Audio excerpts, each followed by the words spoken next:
name is Maholic. I was born and raised here in Bradford, Pennsylvania. Been a drug addict since I was 14 years old. Every drug that's ever been invented, but specifically a heroin addict since the age of 14. I was prescribed Oxycontin 2 to 3 weeks. I was an IV heroin user. That led to the using of other drugs, cocaine, crack cocaine, methamphetamines. Completely destroyed my life. My life goal was to become a professional baseball player, and I was literally that close to realizing that dream, and drugs took that from me. I didn't even care. I liked doing drugs. I liked committing crime. I liked everything that lifestyle comes with. I overdosed 15 times. On 8 of those occasions, they had to use drug Narcan to revive me. You don't always know the potency of the drugs that you're sticking in your body. Fentanyl became a big thing. It was getting put in heroin to make it stronger, and the people that are selling it, we weren't telling people that. Overdose is a common thing. For me personally, it got to the point where I wasn't even really doing heroin. I was buying pharmaceutical-grade fentanyl off the internet, and that was my drug. Pretty much every time I used it, I knew I was going to overdose, so I couldn't use alone. I always had to have somebody there because it was going to kill me. I've been to rehab 30 times in my life. If I had $5 and hadn't eaten in 2 days, I was holding on to that $5 until I got enough money to get what I needed in order to feed my addiction. I contracted hepatitis C at a young age as a result of being an IV drug user. It comes with the territory. Most, I would say 95% IV drug users end up with hepatitis C. There was time I would get a prescription for 360 pills and I'd eat them in 4 days. That's 90 pills a day on top of shooting heroin. So from all the Tylenol and acetaminophen, that also, it has to filter, everything has to filter through your liver too. So when you live that kind of life, it's all about using people. What can I get out of them? And when you're done with them, you throw them away like trash and move on to the next person. I was not a role model, not a father. My oldest son cut me out of his life. He just had enough. He said, "You're a scumbag. I don't even want you to be my dad. If you can't be a dad like all my friends' dads, then I don't even want you around." It's not the first time in my life I'd ever been called a scumbag or worse names, but to have that from your son and to know just by the look on his face and the tone of his voice that he meant it. It hurt, but what hurt worse was that he stuck to it. He wouldn't come over, he didn't take my phone calls. I just started feeling this tug where this isn't right. This isn't how you're supposed to live. I decided to go to rehab because I was so sick going through such bad withdrawal that they couldn't even take care of me in the treatment center. They had to put me in the hospital for 2 weeks. So I didn't die. And when that fog lifted, I guess, that haze, I knew this is what I had to do. I had to stop. And I tried every other way to do it in the 30 plus times that I had been to rehab before, and none of it worked because it was always my way. And I knew the only thing left to try is ask God to take it. I started by just praying every morning, praying at night, asking they were simple prayers. Your will be done, not mine. That's it. Whatever your will is for today, let that happen. And then I got hooked up with a couple of my friends that were in there that were doing a Bible study. So then I started reading the Bible every day, and my prayers started getting more substance to them. It wasn't just your will. It was, I need some help here. I was supposed to get out in like a week, and I knew if I went home in a week, nothing was going to change. I wasn't ready. I hadn't done enough work on myself. I was just going to go to the same situation that I always did, and inevitably, I would have been dead. I went into rehab at 145 pounds. It's not healthy. I didn't have any more, no more runs. I had nothing left. The next step was death. And my son still wouldn't talk to me at this point. I was calling him, and he said, "You lied to me.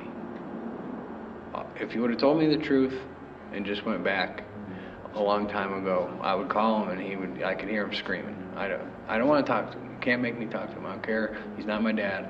I don't want to talk to him. I'm a skeptic." So I said, if you're real, I'm going to need some proof on this. You're going to have to come down. You're going to have to find a way for me to stay here. So I went and asked if I could stay for another week. They gave me that other week, and then I asked if I could stay for another 3 months, and they told me absolutely not. They more or less were telling me, like, you're hopeless.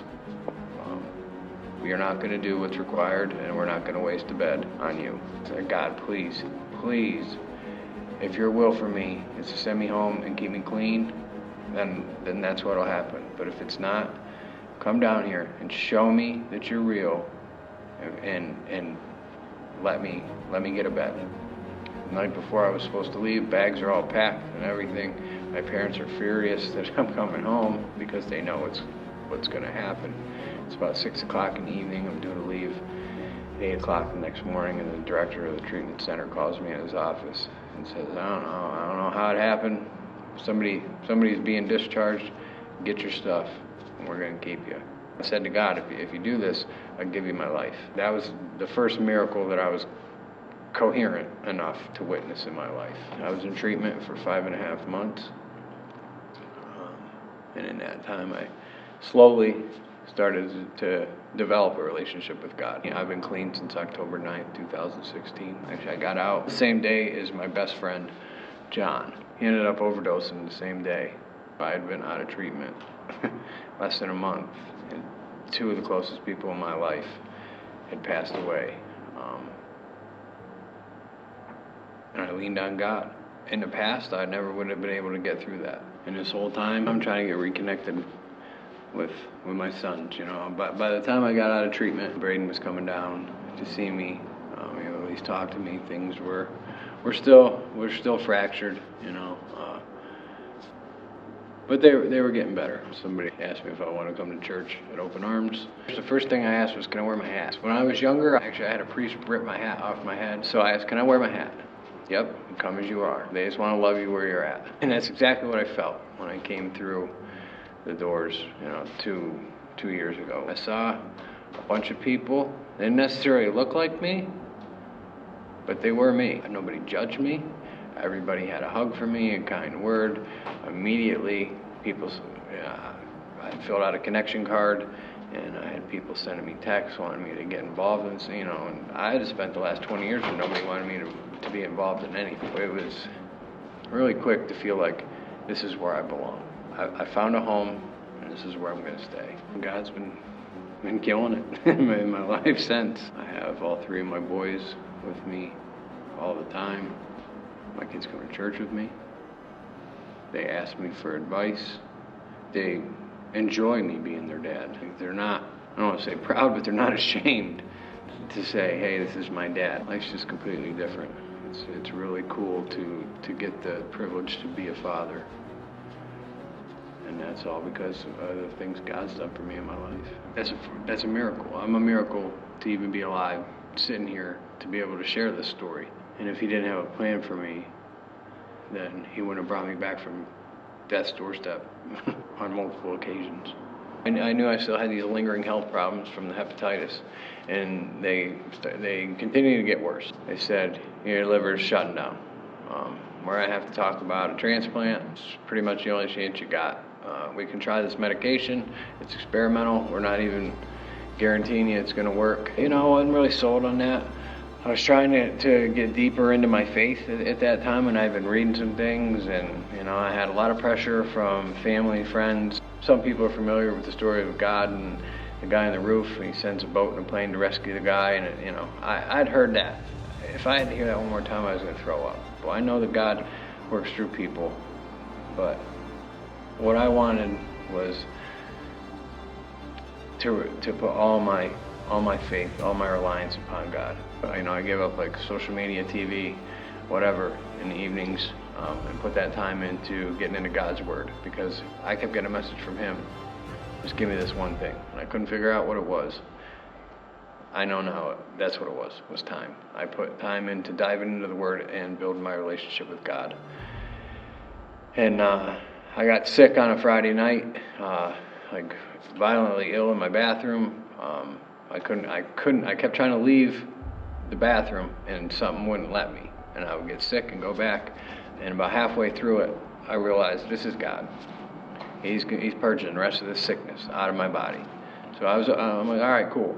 Let's just lay here and get it out. So I threw up violently for about an hour and a half. And after that, like, fit as a fiddle. I was at the gym the next morning by 7 o'clock. No more sickness. A couple weeks later, 2-3 weeks later, I had a doctor's appointment to go over some blood work that I had had. So I got there, and the doctor says, "Yeah, I don't really know how to explain this to you." She said, "But you have a perfectly healthy liver, like complete clean bill of health, liver of a perfectly healthy person." And I'm like laughing because I knew that this was coming, and now this was just a confirmation of it. And this was the fun part because I got to, okay, now I can tell people what's been going on. So then she says, "We also tested your viral load for hepatitis C, and you no longer have that either." I'm like, what? That's a bonus, So she said, like, to the point, go home, throw your razor away, change your toothbrush, because you don't want to use those anymore, and contaminate yourself. So, okay, that's pretty cool.